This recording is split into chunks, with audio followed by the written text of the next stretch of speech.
Good morning, my dear brothers and sisters in Christ. Malaya nami tubura. Ay, sorry.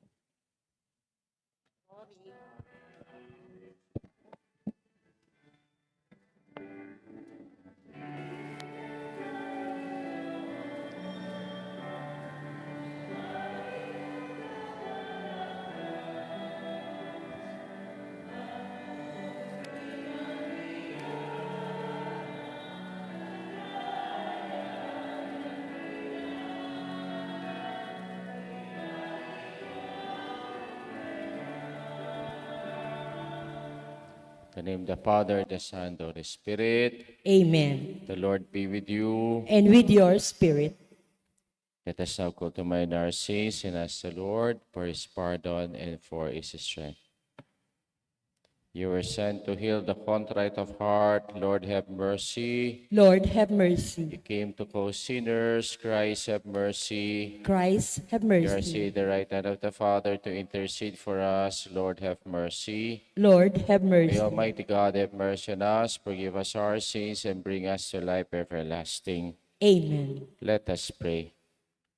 Almighty ever-living God, who govern all things, both in heaven and on earth, mercifully hear the pleading of your people and bestow your peace in our times. Through our Lord Jesus Christ, your Son, who lives and reigns with you, unity of the Holy Spirit, one God, forever and ever. Amen. Amen.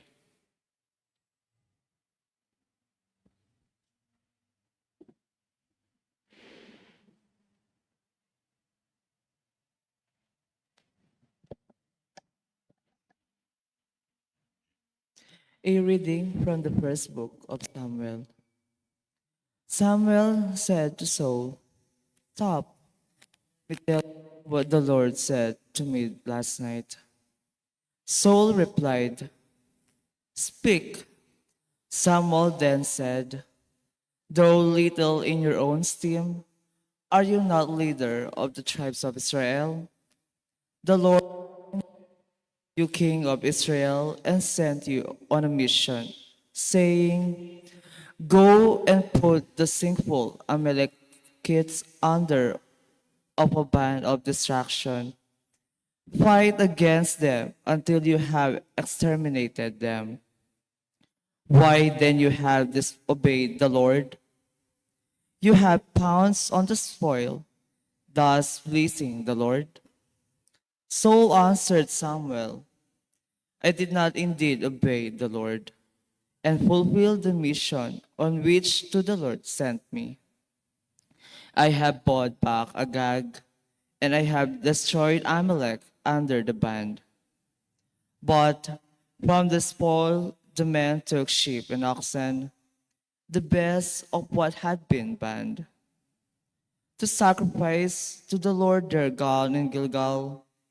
But Samuel said, "Does the Lord so delight in burnt offering and sacrifices as in obedience to the command of the Lord? Obedience is better than sacrifice, and submission than the fat of rams. For a sin like divination is rebellion, and presumption is a crime of idolatry. Because you have rejected the command of the Lord, He too has rejected you as a ruler." The word of the Lord. Thanks be to God. Responsorial Psalm, let our response be, "To the upright I will show the saving power of God." To the upright I will show the saving power of God. Not for your sacrifices do I rebuke you, for your burnt offering are before me always. I take from your house no bullock, no goat out of your fold. To the upright I will show the saving power of God.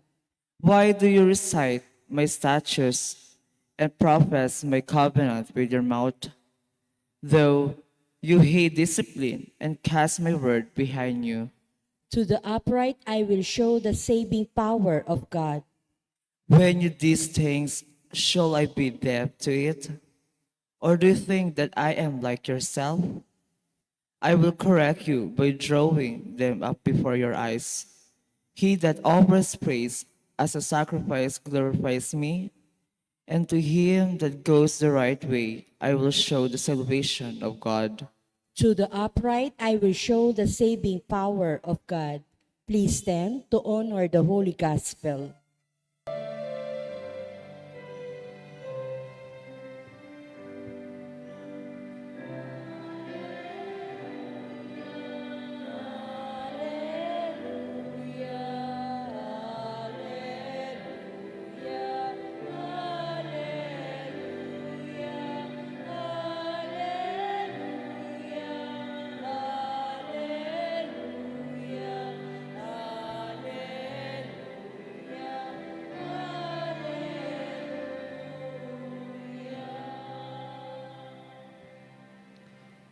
The Word of God is living and effective, able to discern reflection and thoughts of the heart.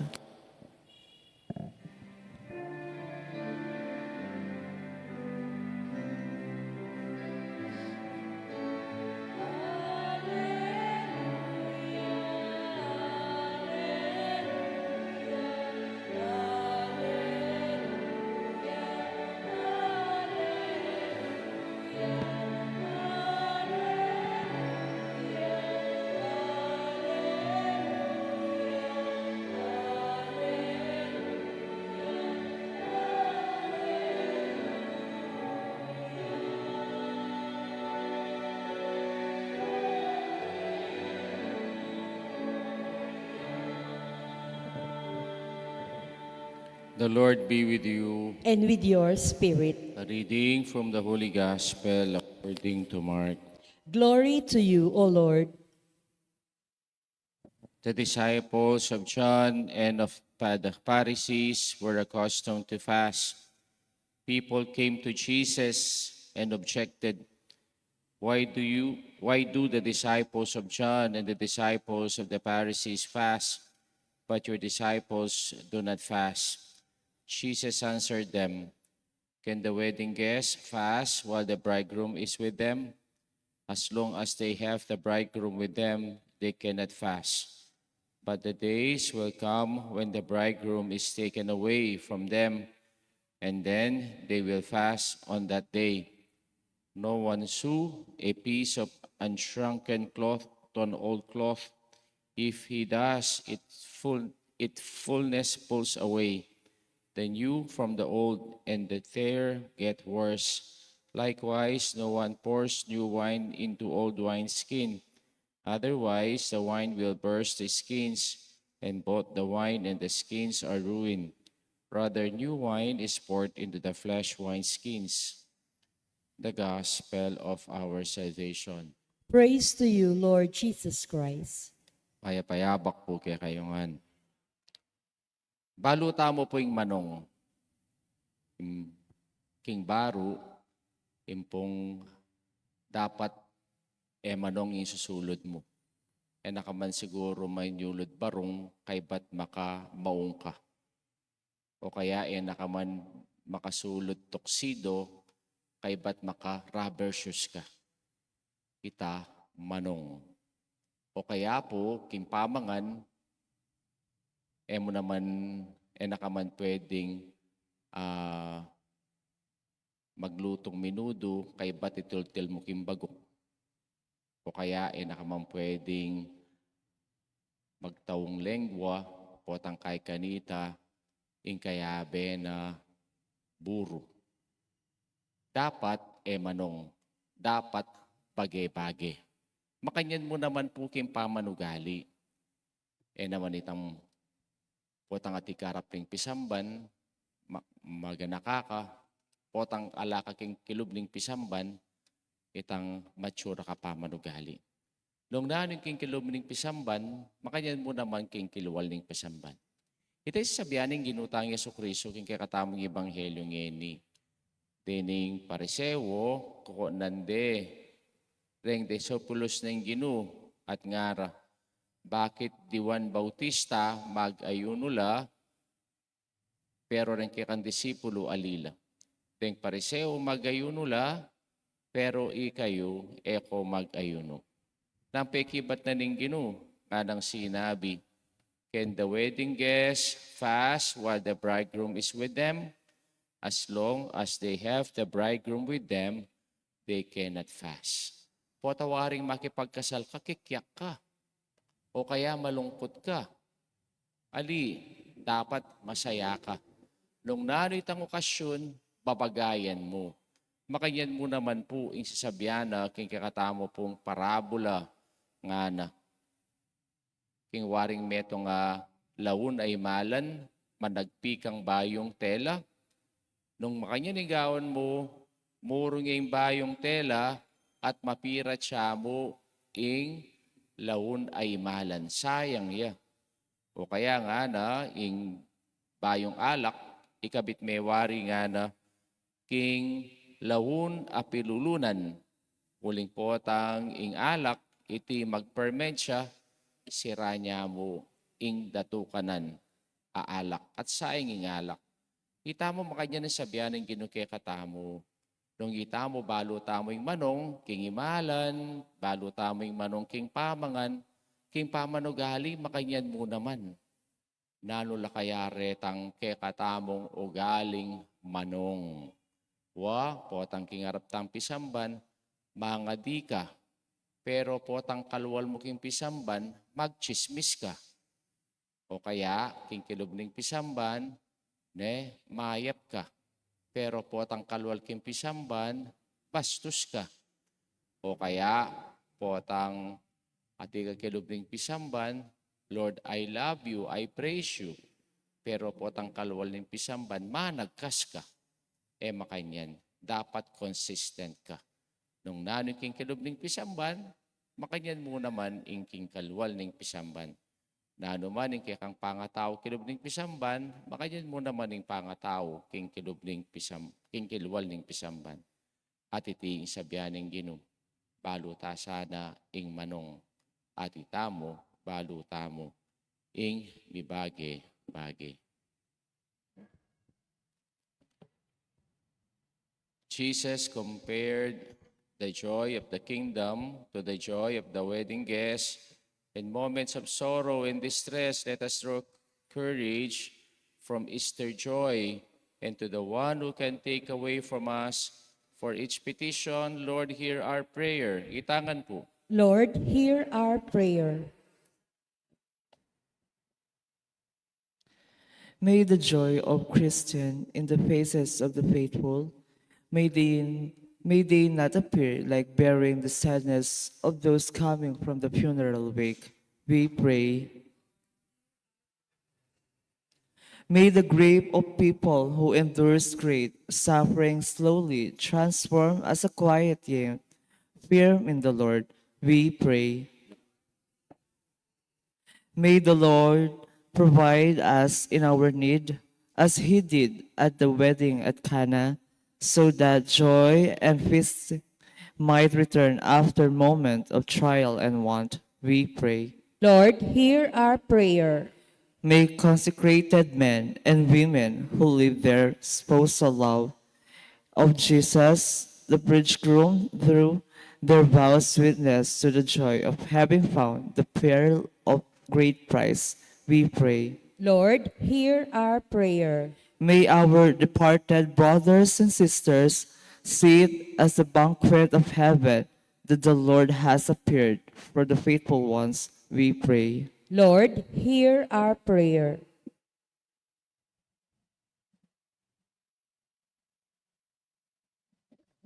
Yabetalaking katang panalangin ng kapasalamatan ng Richard Chona Yumul, ni paagapitoong kaladwa ng Jose, Iluminada, Leandra, Juanita, Antonio, Roman Sr., Roman Jr., panalangin talaking Ginoo. Lord, hear our prayer. Kaya po adwan taming kikatang sariling kapagnasan. Father of mercy, we are sinners, sick people in need of your assistance.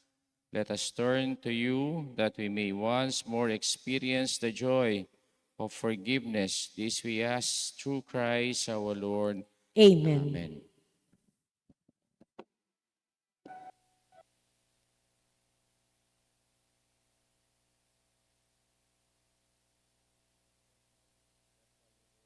all creation, to your goodness we have this bread to offer, fruit of works of our hands have made will become for us our bread of life.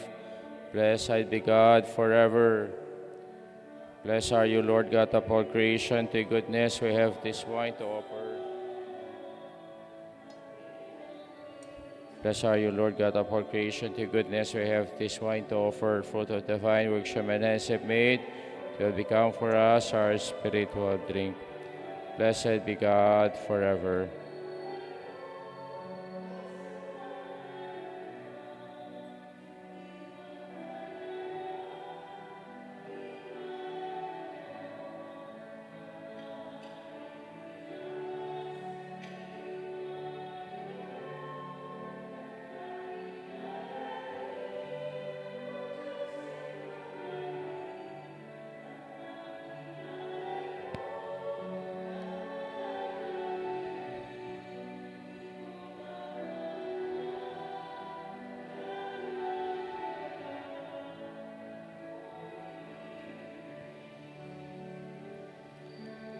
Pray, my brothers and sisters, that my sacrifice and yours may be acceptable to God, the Almighty Father. May the Lord accept the sacrifice at your hands from the praise and glory of his name, for our good and the good of all his holy church. Grant, O Lord, we pray, that we may participate worthily in these mysteries, for whenever the memorial of this sacrifice celebrated, the work of our redemption is accomplished through Christ our Lord. Amen. The Lord be with you. And with your spirit, Lift up your hearts. we lift them up to the Let Lord. us give thanks to the Lord our God. It is right and just. Surely right and just, our duty and our salvation, always and everywhere.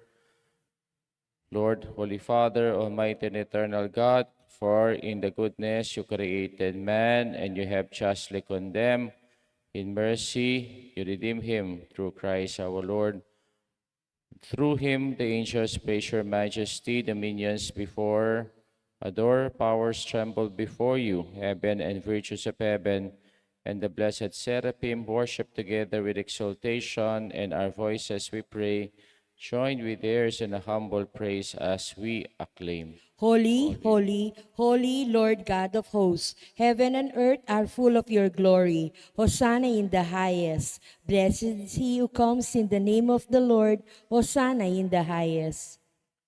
You are indeed holy, O Lord, the fount of all holiness. Make holy, therefore, these gifts, we pray, by sending down your Spirit upon them like the dewfall, so that they may become for us the body and blood of our Lord Jesus Christ. At the time he was betrayed and entered willingly into his passion, he took bread, giving thanks, broke it, gave it to his disciples, saying, "Take this, all of you, and eat of it, for this is my body, which will be given up for you."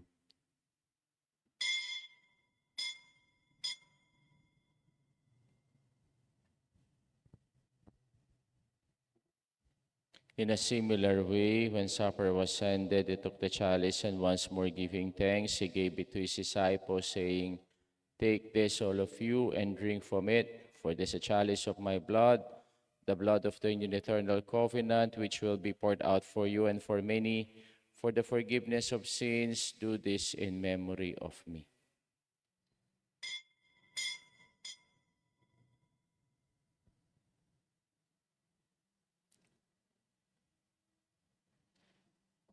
The mystery of faith. When we eat this bread and drink this cup, we proclaim your death, O Lord, until you come again.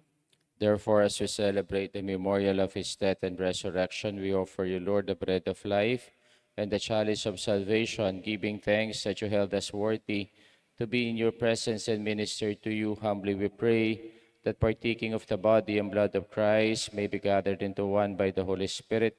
Remember, Lord, your church throughout the world, and bring her to the fullness of charity, together with Leo, our Pope, Laurentino, our Bishop, and all the clergy. Remember also our brothers and sisters who have fallen asleep in the hope of the resurrection, and all who have died in your mercy. Welcome them into the light of your face. Have mercy on us all, we pray, that with the Blessed Virgin Mary, Mother of God, with Saint Joseph, our spouse, with the blessed apostles, and all the saints who have preached you throughout the ages, we may merit to be co-heirs of eternal life, and may praise and glorify you through your Son, Jesus Christ. Through him, with him, and in him, O God, Almighty Father, in the unity of the Holy Spirit, all glory and honor is yours forever and ever. Amen. Amen. Amen. Let us now pray the Lord's Prayer. Our Our Father, who art in Art in heaven, heaven, hallowed hallowed be be thy thy name. name. Thy Thy kingdom kingdom come, come, thy thy will will be be done done on on earth as earth it is as in it is in heaven. heaven. Give us Give this us this day day our our daily daily bread, and bread, and forgive us our forgive us our trespasses, trespasses, as we as we forgive those forgive who those who trespass trespass against against us. us. And And lead lead us us not not into into temptation, temptation, but but deliver deliver us us from from evil. evil. Amen. Amen. Deliver us, Lord, we pray, from every evil. Graciously grant peace in our days, that by the help of your mercy we may be always free from sin and safe from all distress.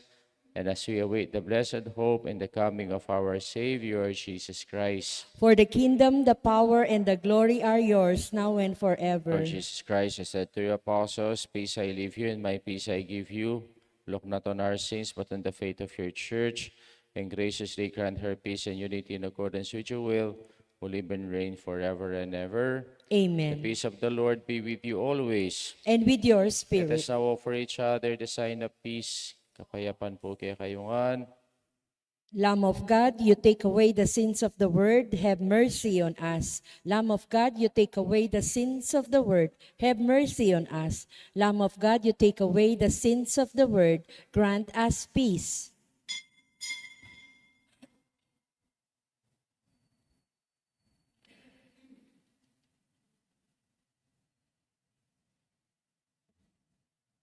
Behold the Lamb of God. Behold him who takes away the sins of the world. Blessed are those who go to the supper of the Lamb.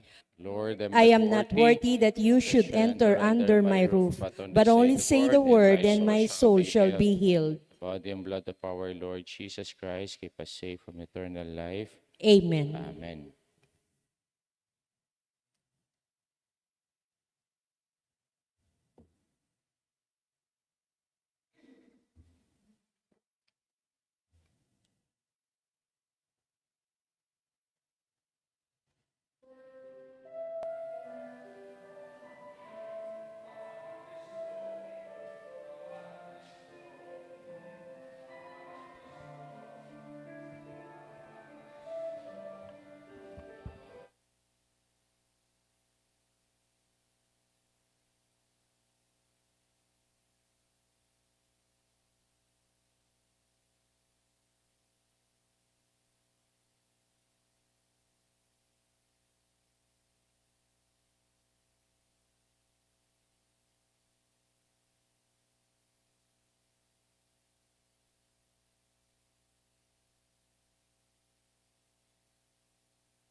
Let us pray.